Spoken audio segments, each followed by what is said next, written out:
I'm Christian Jacob. I'm a professor in computer science and in biochemistry and molecular biology, trying to bridge between the worlds of science and the world of medicine. So the way this project started was that there was a need expressed by the Faculty of Medicine to create a very innovative teaching tool based on a virtual human, so on a computer model of 3D interactive, and make this the focal point of their teaching. The idea I had was a frustration with knowing what the level of technology was out there.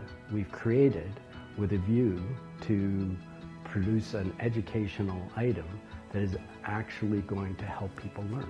So you can zoom in, zoom out, basically fly through that human body and then make it alive.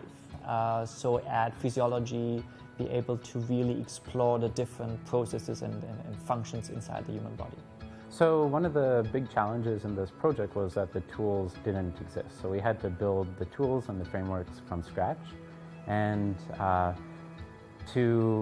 also for the anatomy, that's something that we got from Zygote Media Group.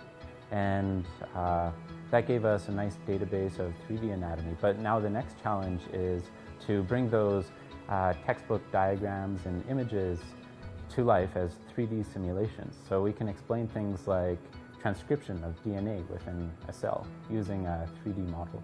It's something that we think is really going to appeal to people at that level because you can see inside. You know, that's the mystery. You know, you have a sprained wrist or something like that and you think, oh, well, there's some swelling. I can see a little lump. Maybe I broke something. But with a tool like this, you can say, okay, I can get myself a wrist and I can take the skin away and I can say, hey, this bone and this bone and this bone and there's a piece of soft tissue here and a blood vessel here. And I mean, all right, I can see and I can sort of connect now what's inside, what's going on with me.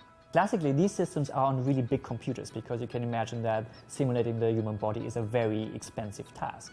So what we are trying to do and have done to some extent already is to scale everything down so that it remains interactive. And the consequence for that is that we can now put this on an iPad and now it becomes even touch interactive with a touch interface.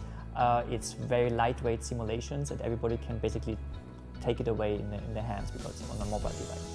But finally, for the first time, we have mobile devices where we can actually put a database of all of human anatomy and be able to render and interact with that in your hands.